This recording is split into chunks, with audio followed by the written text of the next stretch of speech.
Blog website প্রজেক্টের অষ্টম lecture video টিউটোরিয়ালে আপনাদের সবাইকে স্বাগতম জানাচ্ছি। আমি আনিসুল ইসলাম। আশা করি গত 7টি লেকচার ভিডিও টিউটোরিয়াল থেকে আপনারা অনেক কিছু শিখেছেন এবং যেগুলো রিয়েল লাইফে অনেক জায়গায় আপনারা ব্যবহার করতে পারবেন। তো আপনারা হেডার ডিজাইন শেষ করে নিয়েছেন, দেন ব্যানার সেকশন ডিজাইন করেছেন, about me, archives, blog post এবং সর্বশেষ লেকচার ভিডিও টিউটোরিয়ালে আপনারা কন্ট্যাক্ট সেকশন ডিজাইন করেছেন আমার সাথে। এ পর্যায়ে আমি আপনাদের ফুটার সেকশনটি কীভাবে ডিজাইন করতে সেটি দেখাবো। ডেফিনেটলি এখানে লক্ষ্য রেখেছেন যে আমি ফুটার সেকশনে কিছু জিনিস চেঞ্জ করে ফেলেছি, যেমনটা বলেছি গত লেকচার ভিডিও টিউটোরিয়ালে। এখানে কিছু সোশ্যাল আইকন নিয়ে এসেছি। তো এই কাজটা আমরা করব এবং এই ফুটার সেকশন ডেফিনেটলি রেসপন্সিভ। এই যে আপনারা দেখতে পাচ্ছেন ছোটো স্ক্রিনের ক্ষেত্রে এগুলো নিচের দিকে চলে এসেছে এবং এগুলোকে আমি লিঙ্ক করে দিয়েছি, যেখানে আমি ক্লিক করলে আমাকে অন্য একটা পেজে নিয়ে যাচ্ছে। তো চলুন এই কাজগুলো আমরা করে নিই, ফুটার সেকশনটা ডিজাইন করে নিই। প্রথমেই অবশ্যই আমরা HTML-এ গিয়ে আমাদের যে এলিমেন্টগুলো সেগুলোকে রেডি করব এবং দেন আমরা CSS থেকে ডিজাইন করব। তো মেইনে সোফার আমরা অনেক কিছু করেছি, আমাদের মেইনের কাজ শেষ। এবার আমরা ফুটারের কাজ করব এবং এইখানে কমেন্টে বলে দিচ্ছি যে ফুটার section starts here, that's it. এবং এইখানে এটাকে কমেন্ট করে নিতে হবে, নিচের দিকে আমি পেস্ট করে নিলাম, এইখানে এন্ডস হিয়ার বলে দিলাম, ওকে। এবং ফুটার সেকশন তৈরি করার জন্য ফুটার ক্লাসটা, এখানে ফুটার ট্যাগটা আমি ব্যবহার করব। ফুটার ট্যাগটা নিয়ে নিলাম। এখানের মধ্যে আসলে দুইটা দিক লক্ষ্য রাখবেন, একটি হচ্ছে এইদিকে আমার প্যারাগ্রাফ থাকবে, এইদিকে কিছু আমার মেনু আইটেম থাকবে। সো প্যারাগ্রাফ আমি নিয়ে নিই প্রথমে। প্যারাগ্রাফের জন্য চাইলে একটি ক্লাস ব্যবহার করতে পারি। আমি কপিরাইট দিয়ে দিচ্ছি, কপিরাইট টেক্সট দিয়ে দিচ্ছি সাপোজ এই ক্লাসের নাম, এবং এইখানে একটি কপিরাইট টেক্সট বসিয়ে দেবো। সো কপিরাইট টেক্সট বলে দিচ্ছি কপিরাইট, দেন কপি সিম্বলটা আমাকে তুলতে হবে, সেই জন্য আমি এইখানে এইভাবে এন্টিটি ব্যবহার করে সিম্বলটা তুলে নিলাম। দেন বাই আনিসুল ইসলাম দিয়ে দিচ্ছি, অল রাইটস রিজার্ভড, ওকে। এই টেক্সটগুলো এইখানে লিখে নিচ্ছি, কিছু ডামি টেক্সট নিয়ে নিচ্ছি। কোনো জায়গায় ভুল হলে আপনারা চেঞ্জ করে নেবেন আপনাদের মতো করে। দেন প্যারাগ্রাফের শেষে এবার কী করতে হবে, নেভিগেশন একটি মেনু আইটেম নিতে হবে। সো নেভিগেশন তো অলরেডি আমরা তৈরি করে রেখেছিলাম, সেই নেভিগেশনটা এবার আমরা চাইলে এখানে ব্যবহার করতে পারি। তো সেই নেভিগেশনটা কোথায় আছে আমরা চেক করে নিই। আরও উপরের দিকে যাচ্ছি, আর উপরে না, এই জায়গায় আছে ডেফিনেটলি। এই যে মেইন মেনু যেটা এইখানে আপনারা লক্ষ্য রেখেছেন, এই জায়গা থেকে আমরা এইখান থেকে কপি করে নিয়ে যাব নেভিগেশনটাকে। তো এখানে একটা জায়গায় ভুল করেছিলাম, এরিয়া লেভেল যদি এটাকে মেইন মেনু দিয়ে থাকি আনঅর্ডার লিস্টে, ডেফিনেটলি আমি এই জায়গাটা মিসিং করেছিলাম, এটাকেও এরিয়া লেভেল মেইন মেনু বলে দেওয়া উচিত ছিল। এতে করে এই দুইটা গ্রুপ হয়ে যাবে, ওকে। তো চলুন এখান থেকে আমি কপি করে নিই ন্যাপটাকে, যতটুকু পর্যন্ত ন্যাপ রয়েছে ন্যাপ পর্যন্ত যাচ্ছি, এই যে এতটুকু, এই ন্যাপটাকে আমি কপি করে নিলাম। এবার আমার ফুটারের মধ্যে এই যে প্যারাগ্রাফের নিচে আমি এটাকে পেস্ট করে দিলাম, ওকে। এতটুকু কাজ আপনারা করে নেবেন ডেফিনেটলি, ন্যাপটাকে কপি করে দেন নিচে পেস্ট করে দেবেন, ওকে। তো এইখানে এবার আমি যে কাজটা করব, সেভ করে নিচ্ছি। এবার এরিয়া লেভেলটাকে চেঞ্জ করবো, এটা কিন্তু মেইন মেনু না, এটা হচ্ছে আমার ফুটার মেনু। এখানে ফুটার মেনু দিয়ে দিচ্ছি। এবার এখানে আইডিটা চেঞ্জ করতে হবে, আদারওয়াইজ সেম আইডি হলে প্রবলেম হবে। এবং এইখানেও এক্স্যাক্টলি এরিয়া লেভেল সেম দিচ্ছি, ফুটার মেনু, দ্যাটস ইট। এবার গ্রুপ হয়ে গেল এই দুইটা জিনিস, ওকে। তো এখানে কি চেঞ্জ করব, হাইপার লিঙ্কে অবশ্যই আমি এখানে কিছু লিঙ্ক দিব। আমি আমার ফেসবুক ইউটিউবের এই লিঙ্কগুলো এখানে দিতে পারি। তো অলরেডি লিঙ্কগুলো আমি তৈরি করে রেখেছি, আমি সেই লিঙ্কগুলো বসাবো। তবে তার আগে এখানে যে কাজটা করে নিচ্ছি, লিঙ্কে যখন ক্লিক করব তখন টার্গেট কি হবে, ব্ল্যাঙ্ক হবে, সেটা আমি এখানে বলে দিতে যাচ্ছি। তো এই কাজটা আমার প্রত্যেকের জন্য করে দিতে হবে, তাই না? তো সেই কাজটাও আমরা করব, ডেফিনেটলি সেই বিষয়টা আপনাদের মাথায় রাখতে হবে। এবং তার আগে আমি সবগুলোতে আইকন দেবো, এবার কিন্তু টেক্সট দেবো না, সেটা লক্ষ্য রাখবেন। সো আইকনগুলো সরিয়ে আমাকে কি করতে হবে, আমি এখানে টেক্সটগুলো সরিয়ে আইকন বসাতে হবে। প্রথমে এটার জন্য কাজ করে নিচ্ছি, এখানে আইকন আমি ফন্টসম থেকে নিচ্ছি, ফন্টসম বি, এখানে FA যেটা ব্র্যান্ডের জন্য FA ফেসবুক ইউজ করবো, ওকে। এই ক্লাসটা ব্যবহার করব এবং এখানে ডেফিনেটলি আরেকটি ক্লাস নিব যার সাহায্যে আইকনটাকে পরবর্তীতে আমি ডিজাইন করব, সেই জন্য আমি এখানে দিয়ে দিচ্ছি ফুটার আইকন।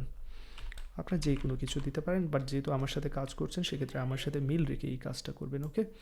তো এতটুকু আমি কপি করে নিচ্ছি, সেভ করে নিলাম। এবং এইখানে অ্যাবাউটের পরিবর্তে এইখানে আবারও আরেকটি আইকন নেব এবং এইখানে এবার বলে দেব FA suppose YouTube. And then আমি যে কাজটা করব, এইখানে আর্কাইভসের বদলে এই জায়গায় আমি আরেকটি ফন্টসমের আইকন বসাবো। এইখানে আমি দিতে পারি গিটহাব। অ্যান্ড দেন ফাইনালি এই যে ব্লগ পোস্টের মধ্যে আমি চেঞ্জ করে এইখানে চেঞ্জ করে দিতে পারি আরেকটি ফন্টসম আইকন, এবং এইখানে দেবো আমি লিঙ্কডইন, ওকে। লিঙ্কডইনটা বসিয়ে দেবো এবং পরবর্তী এটার দরকার নেই, আমাকে একটি সরিয়ে দিচ্ছি আমি, ওকে। সেভ করে নিলাম এতটুকু পর্যন্ত। যদি আমি সেভ করে আপনাদের আউটপুটটা দেখাই, নিচের দিকে চলে আসলাম, এখানে কোনো আউটপুট আপনারা দেখতে পাচ্ছেন না, কারণ হচ্ছে এখন ফুটারের ব্যাকগ্রাউন্ড কালার এগুলো সেট করিনি এবং আইকনগুলো সেই জন্য এখানে ভিজিবল হচ্ছে না। তো আইকনগুলো আসলে সাদা কালারের, এখানে আমি যখন ব্যাকগ্রাউন্ড কালার চেঞ্জ করবো ডেফিনেটলি সেগুলো আপনারা দেখতে পারবেন। এখান থেকে আর কি করতে চাচ্ছি, যেমনটা বলেছিলাম আমি এখান থেকে চাচ্ছি যে যখন লিঙ্কে ক্লিক করা হবে তারা নতুন আরেকটা পেজে যাবে। ওকে, সো প্রত্যেকটা জায়গায় আমাকে টার্গেট ব্ল্যাঙ্ক ইউজ করতে হবে। তো আমি একসাথেই কাজগুলো করে নেব। এইখানে আমি কার্সার রেখে অল্টারে চাপ দিচ্ছি, এইখানে সিলেক্ট করে নিচ্ছি, এই জায়গায় সিলেক্ট করে নিচ্ছি, আর কোথায় এই জায়গায় সিলেক্ট করে নিচ্ছি। ওকে, দ্যাটস ইট। এবার আমি এখানে কি করব, টার্গেট লিখব, সব জায়গায় একসাথে লিখতে পারতেছি এবং এইখানের মধ্যে আমি বলে দেবো ব্ল্যাঙ্ক হবে। দ্যাটস ইট, এতটুকু কাজ। So far so good, nothing is bad. এবং রেফগুলো আমি অবশ্যই যে আমি লিঙ্কগুলো সেগুলো অলরেডি আমি নিয়ে নিয়েছি, সেই লিঙ্কগুলো জাস্ট আমি এখানে বসাবো। ওকে, সো ফেসবুকের যেখানে আছে ফেসবুকের জায়গায় আমি ফেসবুকের লিঙ্কটা আমার দিয়ে দিচ্ছি রেফের এই জায়গায়। ওকে, ফেসবুকের লিঙ্কটা বসিয়ে দিলাম আমার। দেন আমি যে কাজটা করব, আমি এবার আমার যে ইউটিউবের লিঙ্ক আছে সেই ইউটিউবের লিঙ্কটা কপি করে নিয়ে আসছি এবং এইখানে আমি বসিয়ে দেবো। ওকে, দ্যাটস ইট। সো ইউটিউবের বাটনে আইকনে ক্লিক করলে ইউটিউবের যে পেজটা আছে সেখানে নিয়ে যাবে আমার চ্যানেলে। ওকে, দেন আমি গিটহাবের আমার যেই লিঙ্কটা আছে সেই লিঙ্কটা বসাবো, যেখানে আমি গিটহাবের আইকন ব্যবহার করেছি এই জায়গায়।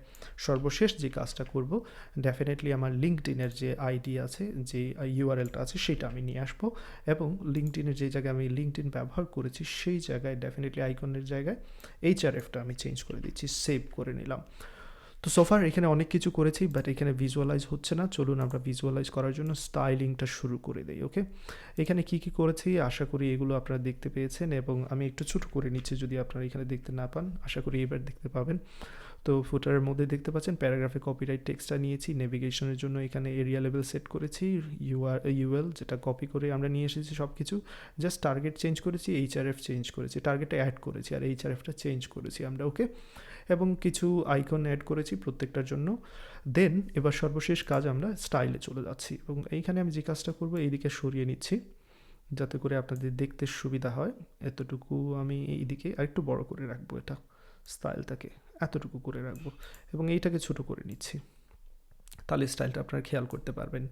এইখানে আমি স্টাইলিং করব আর এদিকে আপনারা আউটপুট দেখতে পারবেন। ওকে, সো স্টাইল ডট সিএসএসে চলে আসলাম। স্টাইল ডট সিএসএসে আমি প্রথমেই যেই কাজটা করব, যেহেতু আমি এখানে ফুটারের কাজ করছি, তো ফুটার সেকশন নামে একটি সেকশন তৈরি করে নিচ্ছি। সবার শেষে আমি ফর্মের কাজটা করেছিলাম, এই যে কন্ট্যাক্ট সেকশন যেখানে শেষ হয়েছিল, এইখানে ফুটার স্টার্টস হিয়ার দিচ্ছি, দেন নিচে ফুটার অ্যান্ডস হিয়ার দিচ্ছি এবং এইখানের মধ্যে ফুটারটাকে সিলেক্ট করে নিচ্ছি।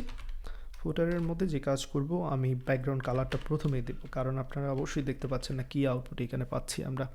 তো এই যে এবার আইকনগুলো খেয়াল করতে পাচ্ছেন, দেখতে পাচ্ছেন আইকনগুলো চলে এসেছে কিন্তু। দেন আমরা এখানে যে কাজ করব, প্যাডিং দেবো 1 REM এর মতো। সো প্যাডিং 1 REM এর মতো দিচ্ছি। এখানে যে কালারটা আছে আমরা সেটা এখানে বসিয়ে দিতে পারি, আমরা কালারটা দিয়ে দিতে পারি সবার জন্য। এখানে হোয়াইট কালার হবে, স্পেশালি এখানে টেক্সটের কালারটা হোয়াইট কালার হবে, দ্যাটস ইট, আর কিছু না কিন্তু। ওকে, সো এবার দেখতে পাচ্ছেন টেক্সটটাও কিন্তু ভিজুয়ালাইজ হয়ে গেছে। তো এতটুকু করে নিলাম। এইখানে মিনিমাম হাইটটা বলে দেবো, এর জন্য কি হবে মিনিমাম হাইট, এর জন্য 5 ভার্টিক্যাল হাইট হবে। তো এটা যদি 5 ভার্টিক্যাল হাইট হয় তাহলে কিন্তু কন্ট্যাক্ট ফর্মের জন্য আমরা কি করেছিলাম, আমরা যে ভার্টিক্যাল হাইট দিয়েছিলাম 95, তাই না? তাহলে তো এখানে একটা প্রবলেম হয়ে যাচ্ছে।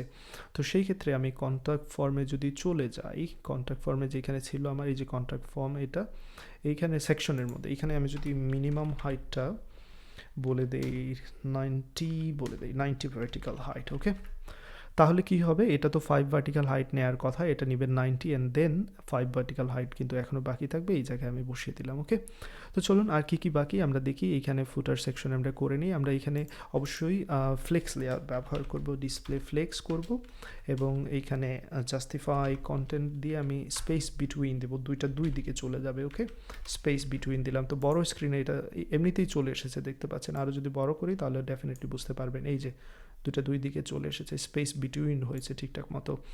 এবার আর কি করতে চাচ্ছি, এইখানে আমি ডেফিনেটলি অ্যালাইন আইটেম সেন্টার করবো এগুলোকে। সো সেন্টার করে নিচ্ছি, ভার্টিক্যালি সেন্টার করে নিলাম আমরা এরই মাধ্যমে। ওকে, তো প্যাডিং এখানে দেওয়া হয়ে গেল, এইখানে আমরা ডিসপ্লে সব কিছু ঠিকঠাক মতো সেট করে নিয়েছি। এবার কপিরাইট টেক্সটকে একটু ডিজাইন করে নিচ্ছি। ওকে, সো কপিরাইট টেক্সটকে সিলেক্ট করবো, এখানে সিলেক্ট করা হয়ে গেল। এটার কালার চেঞ্জ করার দরকার নেই কারণ অলরেডি চেঞ্জ হয়ে গেছে। আমরা চাইলে ফন্ট সাইজটা চেঞ্জ করতে পারি 2.5 REM এর মতো। সো এটা বেটার হয় ফুটারের মধ্যে। আসলে আমরা যে কালারটা এখানে ব্যবহার করেছি এটা এক্স্যাক্টলি কার জন্য করছি সেইখানে রেখে দেওয়া বেটার, দ্যাটস ইট। এতটুকু কাজ করে নিলাম।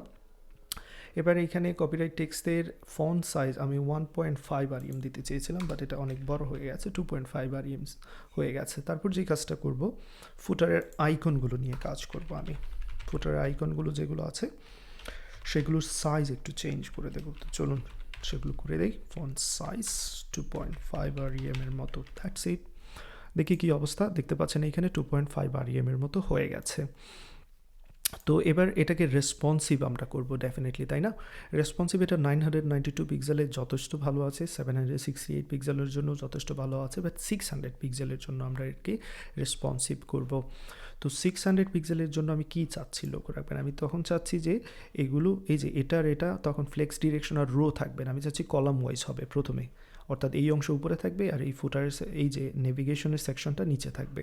তো সেই কাজটা আমরা কীভাবে করব, আমরা সোফার যে কাজটা করেছি এগুলো কার মধ্যে আছে সেটা লক্ষ্য রাখতে হবে। এগুলো তো ফুটারের মধ্যে আছে এবং ফুটারকে অলরেডি আমি ফ্লেক্স করে বলে দিয়েছি যে তার ডিরেকশন কিন্তু আমি এখানে বলে দিইনি, সো বাই ডিফল্ট কিন্তু রো ওয়াইজ থাকবে, সেটাকে কলাম ওয়াইজ করতে হবে 600 পিক্সেলের জন্য। তো 600 পিক্সেলের এই যে মিডিয়া কোয়েরিটা এখানে নিচের দিকে যাচ্ছি এবং সবার শেষে গিয়ে আমি সবার শেষে যাচ্ছি এই জায়গায়। ওকে ফাইন, এই জায়গায় আমি ফুটারটাকে সিলেক্ট করে আমি তাদের ডিরেকশনটা চেঞ্জ করে দেবো, কলাম ওয়াইজ করে দেবো। কলাম করে দিলাম, সেভ করে নিচ্ছি। এবার দেখতে পাচ্ছেন যে এরা এবার কলাম ওয়াইজ চলে এসেছে, অর্থাৎ কপিরাইট টেক্সট থাকছে উপরে অ্যান্ড দেন পুরো নেভিগেশন সেকশনটা নিচে, অর্থাৎ কলাম ওয়াইজ তারা হয়ে গেছে। বাট এই যে নেভিগেশনের যে এইখানে যে আইকন রয়েছে তাদেরকে চাচ্ছি এবার আমি ফ্লেক্স করে তাদেরকে রো ওয়াইজ করে নিতে। তো এবার যদি আমি উপর এইখানে HTML এর কোডে চলে যাই, যে নেভিগেশনগুলো কার মধ্যে আছে লক্ষ্য রাখবেন, এই যে আনঅর্ডার লিস্টের মধ্যে আছে। আনঅর্ডার লিস্টের মধ্যে কি আছে, আমার এক একটা লিস্ট আছে। ওকে, লিস্টের মধ্যে কি লিঙ্কের মধ্যে আইকন এরকম তো আছে, তাই তো? সেটা তো অবশ্যই আমাদের ক্লিয়ার। সো প্রত্যেকটা লিস্টের মধ্যে আমার যে লিঙ্কের মধ্যে আইকন, দ্যাট মিনস এই প্রত্যেকটা লিস্টকে আমি কি করতে যাচ্ছি, এবার আমি তাদেরকে ফ্লেক্স ডিরেকশন রো করতে যাচ্ছি এবং তারা কার মধ্যে আছে, আনঅর্ডার লিস্টের মধ্যে আছে। সো সেই আনঅর্ডার লিস্টকে আমাকে ফ্লেক্স করতে হবে, কন্টেইনারটাকে ফ্লেক্স করতে হবে। সো মেনু বারকে এখানে সিলেক্ট করে নেব। লক্ষ্য রাখবেন এখানে আপনারা আমি মেনু বার 2 দিয়েছি, সো মেনু বার 2টাকে সিলেক্ট করে নিচ্ছি, মেনু বার 2, দ্যাটস ইট। এবার এখানে আমি ডিসপ্লে ফ্লেক্স বলে দেবো, দ্যাটস ইট, আর কিছু করা লাগবে না এখানে। সো দেখতে পাচ্ছেন এখানে ফ্লেক্স হয়নি, কেন হয়নি সেটা এবার আমরা চেক করে নিই। আমরা এখানে যে রোলটা দিয়েছিলাম মেনু বার 2 তার সাথে কিন্তু আমরা কোনো আইডি দেইনি, সো একটা আইডি দিয়ে দিচ্ছি, আইডি বলে দিচ্ছি মেনু বার 2 সিলেক্ট করে নিলাম, সেভ করে নিলাম। এবার দেখতে পাচ্ছেন আউটপুটে কিন্তু পরিবর্তন অলরেডি চলে এসেছে। তো এখানে আপনারা চাইলে এবার বিভিন্ন ধরনের ডিজাইনিং করতে পারেন, বাট আমি এখানে আপাতত এতটুকু রেখে দেবো। আমার মনে হচ্ছে সোফার এখানে যথেষ্ট সময় দিয়েছি, আমি চেষ্টা করেছি যতটুকু ইজিলি এই ডিজাইনটাকে আপনাদের সামনে উপস্থাপন করা যায়। আপনারা বিভিন্নভাবে এটাকে কাস্টমাইজ করতে পারবেন, সেটা আপনাদের ইচ্ছা। এখানে আরেকটা বিষয় লক্ষ্য রেখেছেন, আমাদের যে কন্ট্যাক্ট সেকশনের কালার ছিল হোয়াইট, বাট এটার কালারটা দেখতে পাচ্ছি আমরা ব্ল্যাক। সো এটা কীভাবে চেঞ্জ করবো ডেফিনেটলি আপনাদের জানা আছে, কারণ আমরা একটা কমন ক্লাস তৈরি করে রেখেছিলাম হোয়াইটের জন্য। সেটা কোথায়, এই যে টেক্সট হোয়াইট। সো কন্ট্যাক্টে চলে যাব, কন্ট্যাক্টে গিয়ে কন্ট্যাক্টের হেডিংটাকে টেক্সট হোয়াইট করে দেবো। এই তো কন্ট্যাক্টের হেডিং H22 যে হেডিংটা রয়েছে এখানে আমরা কি করব, টেক্সট হোয়াইটটা ব্যবহার করব। সো টেক্সট হোয়াইট নিয়ে নিচ্ছি, সেভ করে দিলাম। দেখতে পাচ্ছেন পারফেক্টলি দেখাচ্ছে। কন্ট্যাক্ট সেকশনটিতে আমার একটা বিষয় চোখে পড়েছে, সেটা আমি আপনাদের সাথে শেয়ার করছি। এখানে আমি ইন্সপেক্টে চলে যাচ্ছি, লক্ষ্য রাখবেন আপনারা। তো স্মল স্ক্রিনের ক্ষেত্রে স্পেশালি আমি এখানে 600 পিক্সেল পর্যন্ত সব কিছু এখানে কভার করছি। তো দেখতে পাচ্ছেন এখানে ফর্মের যে ইনপুটগুলো রয়েছে, ইনপুট ফিল্ডগুলো আসলে ফর্মের থেকে বাইরে চলে যাচ্ছে। তো সেই কাজটাকে আমরা কিভাবে সলভ করব, ডেফিনেটলি আপনারা সেটা জানেন। লক্ষ্য রাখবেন এইখানে ফর্মের বেলায় আমি যে কাজটা করেছিলাম, আমি উপরের দিকে যাচ্ছি, ফর্মের কোডটা যেখানে রয়েছে যে কন্ট্যাক্ট সেকশন, এবং এইখানে ফর্ম কন্ট্রোল রয়েছে, ইনপুট টেক্সট এরিয়াগুলো রয়েছে। আমি এখান থেকে ইনপুট আর টেক্সট এরিয়াকে সিলেক্ট করে নিচ্ছি, এতটুকুকে আমি কপি করে নেব এবং 600 পিক্সেলে নিয়ে যাচ্ছি, কারণ 600 পিক্সেলে আমি এগুলোর উইথগুলো কন্ট্রোল করিনি। তো ফর্মের কোড যে এখানে রয়েছে, এখানে কন্ট্যাক্ট ফর্ম, এই যে কন্ট্যাক্ট ফর্ম কন্ট্রোল এবং ফর্ম কন্ট্রোলের পরে এখানে আমি বসিয়ে দিচ্ছি। তো এখানে যে কাজটা করতে যাচ্ছি সেটা লক্ষ্য রাখবেন, আমি বলে দেব এই সাইজের জন্য ম্যাক্সিমাম উইথ হবে 100%, সেই জিনিসটা আমি এখানে বলে দিচ্ছি। ওকে, এবার যদি এটাকে আমি সেভ করে নেই তাহলে ডেফিনেটলি দেখতে পাচ্ছেন এটা এবার কিন্তু ভিতরের দিকে চলে এসেছে এবং রেসপন্সিভ দেখাচ্ছে। তো সো ফার সো গুড, আশা করি যতটুকু করেছি এখানে এই মুহূর্তে এতটুকু থাকবে। এবার আপনারা চাইলে স্টাইলে বিভিন্ন ধরনের স্টাইলগুলো চেক করে নিতে পারেন, এগুলো চেক করে যদি কিছু কমন থাকে সেগুলোকে আলাদা করে আপনাদের ইচ্ছা মতো ব্যবহার করতে পারেন। এবং এখানে ইম্পর্টেন্ট বিষয় হচ্ছে যেগুলো ব্যবহার করছি আমরা সেগুলো সরিয়ে নিতে পারি। তো এখানে অনেক ক্লাস হয়তো বা ব্যবহার করিনি, সেগুলো আমি সরিয়ে নেব। আমি জাস্ট চেক করে নিচ্ছি one more time. So check করে নিচ্ছি, এখানে সব ঠিকঠাক আছে দেখতে পাচ্ছি, ভেরি কুইকলি যাচ্ছে। এখানে যেহেতু আর্কাইভস ব্যবহার করিনি, দরকার নেই, এখান থেকে সরিয়ে নিচ্ছি, এতে করে শুধু মেমোরিতে স্পেস নেবে, কোনো দরকার নেই। ফাইন, এটাও নিয়ে নিচ্ছি, এটা কেটে দিচ্ছি, দ্যাটস ইট। তো যাই হোক, আমি ভেরি কুইকলি এটা একটা রিভিউ দিলাম। আপনারা আপনাদের ইচ্ছা মতো এটা সময় নিয়ে রিভিউ দিয়ে এটাকে আরও মডিফাই করে আরও সুন্দর করতে পারবেন বলে আমি আশা করি।